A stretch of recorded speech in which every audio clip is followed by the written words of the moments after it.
ஆண்டவராகிய இயேசு கிறிஸ்துவின் நாமத்தில் காலை வாழ்த்துக்கள். இன்றைய மன்னா, அவர் சிறியவனை புழுதியிலிருந்து எடுத்து எளியவனை குப்பையிலிருந்து உயர்த்துகிறார். அவர்களை பிரபுக்களோடே உட்காரவும் மகிமையுள்ள சிங்காசனத்தை சுதந்தரிக்கவும் பண்ணுகிறார். 1 சாமுவேல் 2:8. எத்தனை உண்மையான ஜெபம் பாருங்க. இது அன்னாள் பாடிய பாடல், அன்னாள் ஜெபித்த ஜெபம். அப்புறம் உணர்ந்து சொல்கிறாங்க இல்லையா, சிறியவனை நான் ஒன்றுமே இல்லாமல் இருந்தேன், என்னையை ஆண்டவர் உயர்த்தி இப்படிப்பட்ட அருமையான ஒரு மகனை கொடுத்தாரு, என்னை எல்லார் முன்னுக்கும் நான் அமரும்படியாக செய்கிறாரு அப்படின்னு சொல்கிற அர்த்தத்தில் அவங்க என்ன சொல்கிறாங்க, அந்த பாடலை பாடி ஆண்டவரை துதிக்கிறாங்க அப்படின்னு சொல்லி 10ஆம் வசனத்தோடு அந்த துதி முடியுது.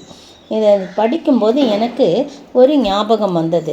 லூக்கா எழுதின சுவிசேஷம் 16ஆம் அதிகாரத்தில் அங்கே ஐஸ்வர்யமுள்ள ஒரு 19ஆம் வசனம், ஐஸ்வர்யமுள்ள ஒரு மனுஷன் இருந்தான். அவன் இரத்தாம்பரம் விலையேறப்பெற்ற வஸ்திரம் தரித்து அனுதினமும் சம்பிரமமாய் வாழ்ந்து கொண்டான். உலக பிரகாரமாக உலகத்தின் பார்வையில் அவன் ஒரு பெரியவனாய் இருந்தான்.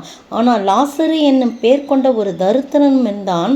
பாருங்க, அந்த ஐஸ்வர்யம் உள்ளவன் மகா பெரியவனா, அந்தஸ்து உள்ளவனா, ரொம்ப சம்பிரமமாக வாழ்ந்து கொண்டிருந்தான். ஆனால் அவன் பெயர் குறிப்பிடப்படவில்லை. ஒரு தரித்திரனுடைய பெயர் அங்கு குறிப்பிடப்படுது. லாசரு என்னும் பெயர் கொண்ட ஒரு தரித்திரன் அப்படின்னா அவனுடைய பெயர் புஸ்தகத்தில், ஞாபக புஸ்தகத்தில் அங்கே எழுதப்பட்டிருக்கிறது. அதனால தான் அவனுடைய பெயர் இங்கே குறிப்பிடப்பட்டிருக்குது.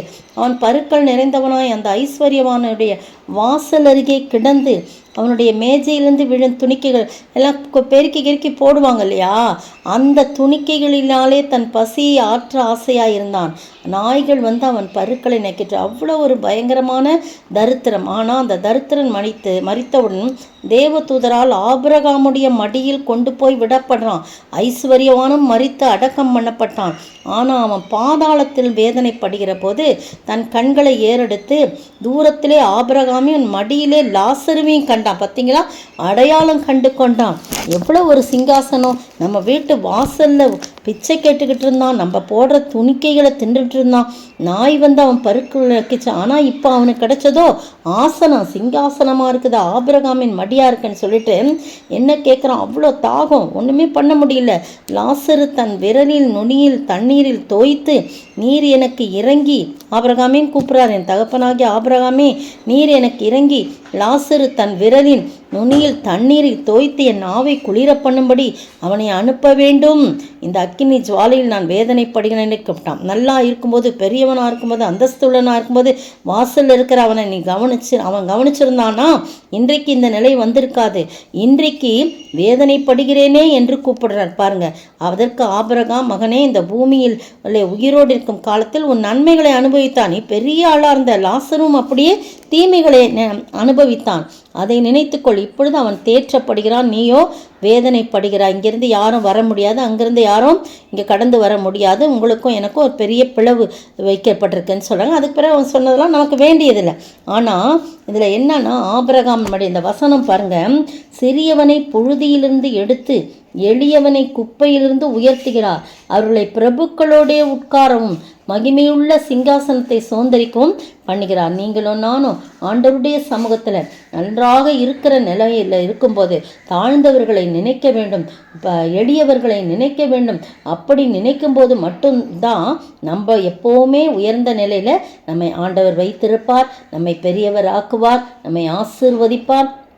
எந்த நிலையில் இருந்தாலும் நாம் மற்றவர்களுக்கு உதவி செய்கிறவர்களாய், அவர்களை நினைத்து பார்க்கிறவர்களாய், அவருடைய கண்ணீரை துடைக்கிறவர்களாய் நாம் காணப்படணும். ஏனென்றால் இயேசு நம்முடைய கண்ணீரை துடைத்தார் அல்லவா, நம்மையும் குப்பையிலிருந்து தூக்கி எடுத்தார் இல்லையா, நம்முடைய சொந்த இரத்தத்தினாலே கழுவி நம்மை உயரமான இடத்திலே உயர்த்தி வைத்தார் அல்லவா.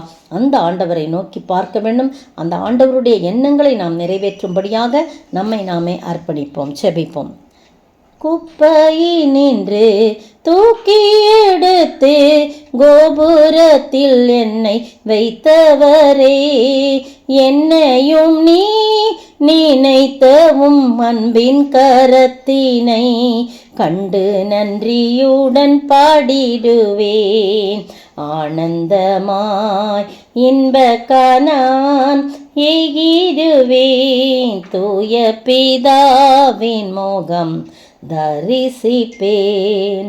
சோத்தரிக்கிற ஆண்டவரே, துதிக்கிற ராஜா தகப்பனே, குப்பைந்து உயர்த்தி ஆண்டவரே எங்களை தூக்கி உயர்த்தி வச்சிங்களே, கோபுரத்தில் உயர்த்தி வச்சிருக்கீங்களே. நாங்கள் கர்த்தாவே எளியவர்களை கண்ணோக்கி பார்த்து அவர்களுக்கும் நாங்கள் எங்களால் ஆன உதவிகளை செய்ய, அதன் மூலம் இந்த உயர்த்தி வைத்திருக்கிற இந்த உயர்வை நாங்கள் தக்க வைத்து கொள்ள நீர் உதவி செய்ய வேண்டும் என்று கர்த்தரும் மீட்பெரும் ராஜாமா இயேசு கிறிஸ்துவின் விலையேற பெற்ற நாமத்தில் ஜெபிக்கிறேன் பிதாவே, ஆமீன். நேற்றைய பதில்: நீங்கள் இளைப்பாறும் இடம் அல்ல, இது தீட்டுப்பட்டது, இது உங்களை நாசப்படுத்தும். மீகா 2:10. இன்றைய கேள்வி: யாருடைய எதை தின்று அவர்கள் மேல் இருக்கிற அவர்களுடைய எதை என்ன செய்து அவர்களுடைய எதை முறிக்கிறார்கள் என்று சொல்லப்படுகிறது? யாருடைய எதை தின்று அவர்கள் மேல் இருக்கிற அவர்களுடைய எதை என்ன செய்து அவர்களுடைய எதை முறிக்கிறார்கள் என்று சொல்லப்படுகிறது?